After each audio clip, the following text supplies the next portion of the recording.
I'm going to start the stream right now.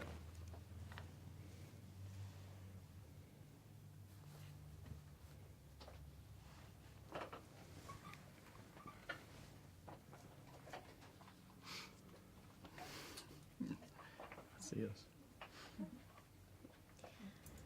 Good afternoon, everyone. My name is Amy Jones-Timoney from the University of Kentucky, and I am here today with Dr. Randal Voss and Dr. Jeramiah Smith, two researchers who are so excited to talk a little bit more today about the big announcement that they have assembled the genome of the axolotl. So we're going to dive into all the details about this today through a live chat on this live stream. So a few housekeeping notes to talk about before we get to your questions. Please put your questions in the live chat. I'm going to step off camera here in a few minutes, and I'll be asking the questions that you send in, along with a few others that we thought of too. We want you to be able to actually use this video. So give us a little bit of time in between the questions. We want to set up one-shots with both Dr. Smith and Dr. Voss, so you can actually use these interviews. And one other note about that, I believe we're putting a Google Drive link in the live chat. A little bit after this is over, we will be putting a high-quality version of this entire chat there, so you can take what you need from it and actually use it in your content. So to start things off, let's have Dr. Voss kind of give your name, your title, and say and spell it for everybody, and tell us how you were involved in this process. Okay, so I'm Randal Voss, R-A-N-D-A-L, one L, V-O-S-S. I'm a professor in the Department of Neuroscience and the Spinal Cord and Brain Injury Research Center here at the University of Kentucky.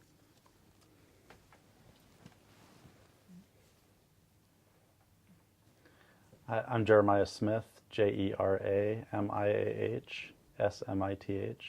I'm an associate professor in the Department of Biology here at the University of Kentucky. Okay, awesome. So to start things off, and we'll start off with Dr. Smith, tell us a little bit about what you and your team have accomplished. So what sort of this paper that we're talking about marks is sort of the achievement of a new level of the assembly for axolotl. So we and other groups have been trying for several years to figure out what the structure of the genome looks like. And now we're to the point where most of the sequences that we know about, we know them, we know what genes are there, and we know where they are on their chromosomes. So effectively we've been able to string together the full length of all of the chromosomes of axolotl. Awesome. So Dr. Voss, do you have anything that you would like to add to that? No, it was just a great accomplishment for not only us, but for the community, because what this new genome assembly does is it allows us to really study the functions of genes for the first time. We have complete knowledge now of what those genes are, and now we can start to look at the DNA regions that flank these regions to understand how the genes themselves are regulated. Okay, great. And we should note that there could be some sirens in this because we are next to a trauma center, so please bear with us with that. So while we have you here, Dr. Voss, tell us what is an axolotl? Okay, so an axolotl is the world's greatest salamander. So axolotls are originally from Mexico. They were collected in about 1863, and they were shipped to Europe first, before in the 1900s they were shipped back to the United States. And then over the course of decades, a laboratory population was developed, and that population came to the University of Kentucky in 2005. And so here at the University of Kentucky, we have the only kind of federally funded axolotl colony. It's funded by the Office of Research Infrastructure Programs at the National Institutes of Health. And what we do with this population is we make offspring, and we grow them up, and we ship them out to researchers and educators around the world for their activities, whether they're research activities or whether they're educational activities. But you know, to answer your question, an axolotl is a salamander that has become a really important biomedical model. Awesome. Dr. Smith, do you have anything you want to add about the world's greatest salamander? Well, Yeah, so the world's greatest salamander for sure.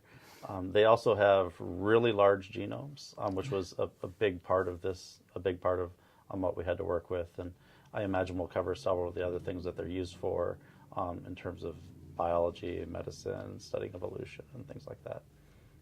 Okay. So we'll stay with you here, Dr. Smith. Why was this such a challenge? Human genomes can be sequenced in just days. So why was this such a challenge to be able to do? Right. So there are a couple of reasons. First of all, it's important to sort of realize there's a slight distinction between sequencing a genome and assembling and scaffolding a genome. So when we sequence it, we always sequence short bits. Now, new technologies allow us to sequence longer bits, but those bits are never anywhere near as long as the whole chromosome.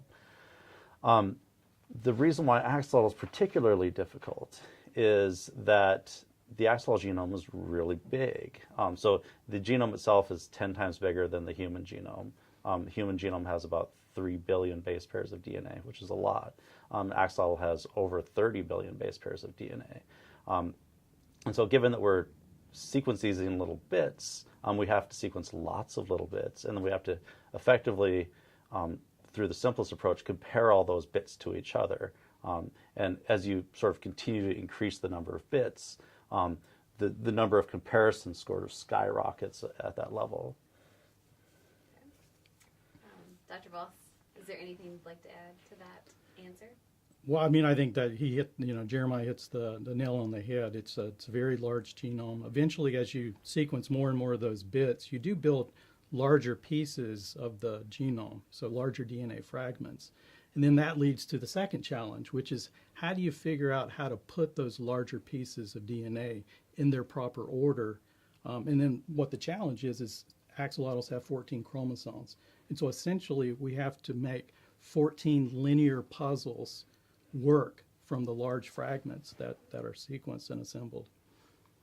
Wow, that's a big challenge. Tell us a little bit more about how you kind of addressed that challenge and what the implications are. Okay, so it really, I have to go back way back in time, really, to talk about this.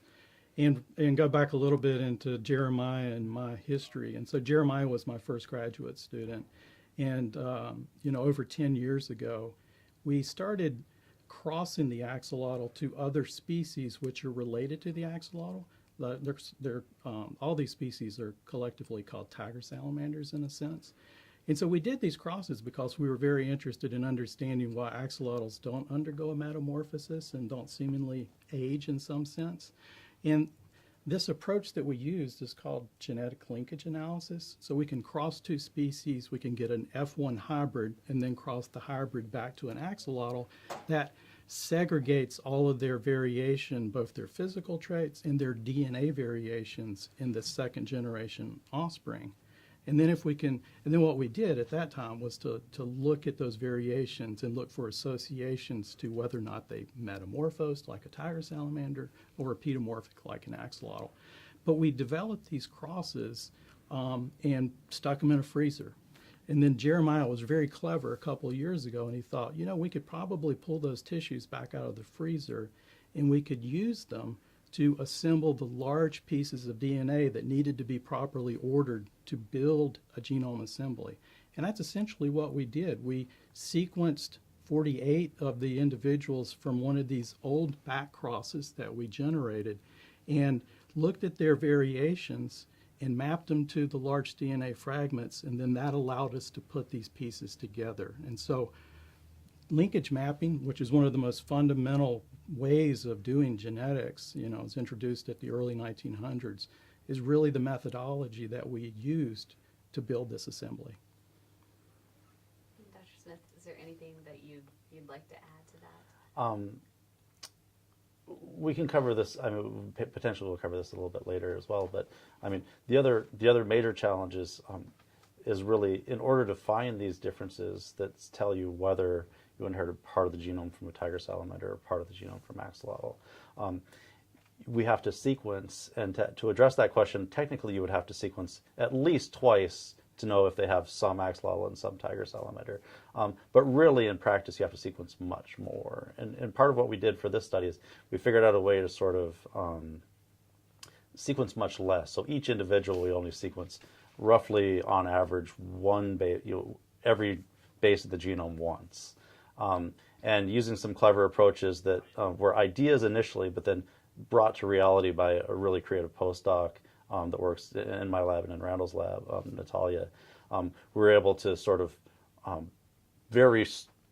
figure out effective, in a very effective way where these genes live in the genome. Is there anything else that you want to kind of talk about the linkage mapping and adapting that? So, I mean, the approach we're using is fairly classical. It was generally attributed to having been developed by Thomas Hunt Morgan, which is spent his early life in Kentucky, and it's basically it's the idea that things that as an individual makes the gametes that will go on to produce the next generation, you have recombinations that mix up that material, but things that are close by tend not to get mixed up. And it's that property of the fact that things that are close by tend to not get mixed up that really we could leverage in order to figure out where these things are in the genome. Dr. Voss? Yeah, I just want to add one more point to it, since we're talking about genetic linkage analysis. And the point is that this isn't just a method you can use with the axolotl. You could use it with any species, with any organism. And what it means is that this is really a cost-effective way to assemble a genome. And so I can see now that there could be other salamanders that get sequenced and assembled. And all salamanders have incredibly large genomes. And so that's a very interesting avenue of research, I think, that's opening up because of just the methodology that we've developed. Why did you choose an axolotl for this specific work? Yeah, it goes back to their long history as just an animal model in biomedical research, that axolotls today are used by researchers because they provide the best model for understanding mechanisms of tissue regeneration. Would you like to add anything? So in addition to being important for regeneration in biomedical studies, it's probably also worth noting that there's a lot of utility of these species in understanding evolution and patterns of evolution. In fact, the reason why we made these crosses was because of Randal's initial interest, and when I came into his lab, I started working on this question and understanding why axolotls have these beautiful gills that stick off the side of their head and tail fins that are characteristic of larval amphibians, but they sort of keep them throughout their whole life. So this phenotype called pedimorphosis. Great. Can you comment about what this all may mean down the road? Oh, it's going to solve everything. So, but more realistically, it really, this work we think is really going to be useful for a large number of researchers who are interested in a variety of traits, where axolotl is a useful organism to study those traits. So limb regeneration is very obvious. There are some other things. We highlighted this gene, this mutation cardiac in this paper, which we were able to use the fact that we have whole chromosomes to fairly rapidly figure out what the gene was that causes this mutation. And that mutation has been around for decades, and it has been studied. But with this resource, it allows a way of figuring those things out much more rapidly. And maybe sets the stage for doing similar experiments sort of at larger scales to address other questions. Yep. Dr. Voss, would you like to add to that? Sure, yeah. Jeremiah touched a little bit on regeneration. So obviously there's a large number of researchers around the world that use axolotl to study limb regeneration, like Jeremiah mentioned, but also spinal cord, even brain regeneration. And so again, we have this ability to really study how the genes are regulated during regeneration, which ones need to be repressed, which ones need to be activated. It also opens up whole new lines of research and new methods that we can use. So with a complete kind of map of the genome, we can perform epigenetic studies. We can start to study those chemical modifications of DNA and the proteins that DNA is wound around, the histones, and how they change their properties, so how the chromatin opens up and then compresses during the course of regeneration to ultimately understand some of the mechanisms that regulate these genes. I've heard a little bit about that the axolotl is endangered and from a certain lake in Mexico. Can you talk a little bit more about that? Yeah, I'll talk a little bit about that. So the axolotl is its natal kind of habitat is a water system called Xochimilco. It used to be a large lake several hundred years ago. Now it's just a series of canals, and they're heavily polluted, unfortunately. And so the axolotl is threatened and nearly extinct in nature at this point. And so there are some conservation efforts going on by several universities in Mexico City to try to save the last individuals, axolotls in the remnant population there. Do you have anything to add? Well, I mean, so the only thing I might add, really not to the question, but to build on that sort of theme would be that axolotl is really, it's a member of this sort of bigger group of salamanders that are called tiger salamanders, which are can be fairly useful for studying evolution. So it turns out that there are several species of salamanders that sort of have these big gills and tails that sort of have popped up in different lakes, either in Mexico or even in the Great Plains of the United States. There's one species that sometimes it's one kind of salamander, sometimes it's another. And that was what attracted me to the system initially, and I think now we waited decades for the genome to be available to sort of really understand what is going on in that system, within the evolution of that system. And so now this whole tiger salamander species group, I think, really opens up to even more studies. Okay, so kind of back to regeneration, are you saying that we can learn to regrow our legs? Me? Yeah, I think you said it right now. Okay. I mean, yeah, Randal will figure out how to grow back legs. That's the ultimate goal, right? Or that's an ultimate futuristic goal. We can figure out how axolotl does all this stuff. A person cuts off their arm or their leg, and we give them a Band-Aid that has something in it that allows them to grow it back. But realistically, that's not going to happen next week. And people have recognized that axolotls that salamanders in general have this tremendous capacity to grow things back after you cut them off, and have sort of been jealous or curious of that ability for a long time, and have tried to study it for a long time. So we're not going to sort of like immediately solve something that people have been curious about for 150 years or hundreds of years, actually. Yeah.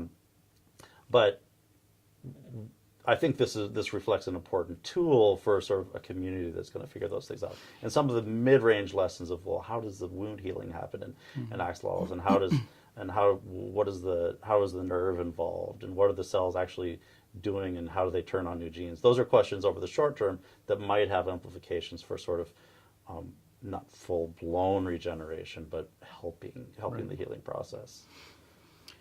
Yeah, this line of questioning and answering reminds me to think a little bit more about, it wasn't just the National Institute of Health that funded a lot of our work. They fund the axolotl facility here at University of Kentucky, and they funded some of our sequencing work. But also the Army Research Office at the Department of Defense helped fund a lot of our research, because unfortunately soldiers, in battle often can lose their digits or even have injuries to their limbs. And so the Army is very interested in therapies down the road that can hopefully be used to repair digit and limb injuries. And so I would say that,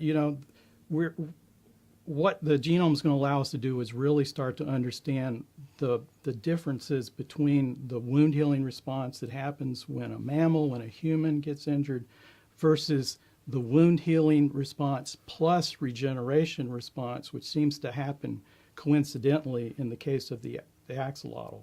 And so can we eventually learn about this kind of reparative induction that the axolotl does and somehow engineer that to happen after a human has an injury. So I guess as you kind of look to the future, what's next for this line of research? Well, for us, it's to pursue these epigenetic studies. So NIH and the Army Research Office are both supporting us right now to perform these kinds of studies of the chromatin so that we can better understand how genes are regulated during regeneration. Dr. Smith, anything else? Yeah, I mean, now that we have these tools, I mean, it really, I mentioned the sort of interest in evolutionary things. We have a lot of interest in my lab, and I think historically understanding sort of how genomes evolve in general, how chromosomes evolve. There's even some interesting things about sex chromosome evolution that these salamanders can teach us. And then the sort of basic, more and more interested in the basic fundamental questions of how is it that a cell can be instructed to sort of like think that it's doing one thing over development, it's going to become a muscle, or it's going to become something specific, and then it has to sort of almost go backwards in development, be reprogrammed, retaught, and then often they're told to make a muscle somewhere else, but they have to get there, get in position, and do those sorts of things, and understanding just how this super complex, super long molecule sort of bends on itself, and it's really these bending events and being wrapped around proteins that instructs the salamander to do something with its genes that we seemingly don't do with our genes. If you could boil this announcement today down to kind of one key thought that you'd want people to take away from it, what would that be? I think mine would be that you should be afraid of big genomes and weird genomes when you're doing science. So I mean, there are lots of animals that do really weird things, really cool things that we should be envious of, that have strange or weird or hard to sequence genomes, and technology has moved to the point where we can really tackle some of these things that are really cool and sort of embrace like how crazy biology really is. Yeah, I think I can boil it down. Can I boil it down to 2 points? Yes, Yeah. So just following on what Jeremiah just said, I think what's amazing to me is to think that we know so little about genomes of all the rest of the organisms here on planet Earth, that we've only sequenced relatively few and none of the larger genomes. And so it's really amazing to think about how much diversity there is in genome structure and function. But the second kind of point is keep your eyes on the axolotl, because with this new genomic toolbox, it wouldn't surprise me if there aren't revolutionary advances in our understanding of tissue regeneration in the next few years. That's great to hear. Anything else that you guys want to say?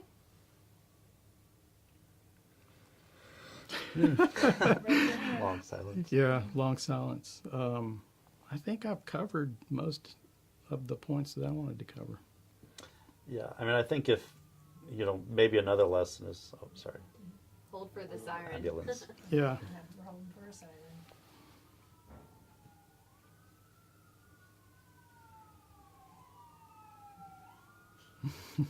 Not having that fun. Right. So I think another lesson is sort of in part in understanding the history behind what we've done.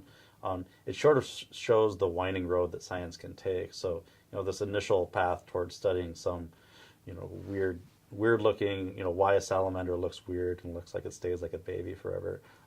Really kind of can move us forward into addressing other questions that, to some degree, we might have anticipated the questions of how does a salamander grow its limb back, because people notice that. But certainly, probably we don't even understand. I mean, certainly we don't understand the full implications, or really everything that's ultimately going to come out from sort of being able to do better and better genetic studies in this system.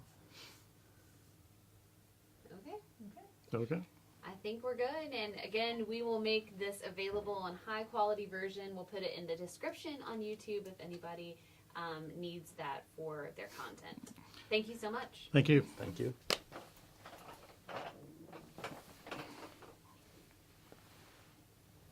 All right.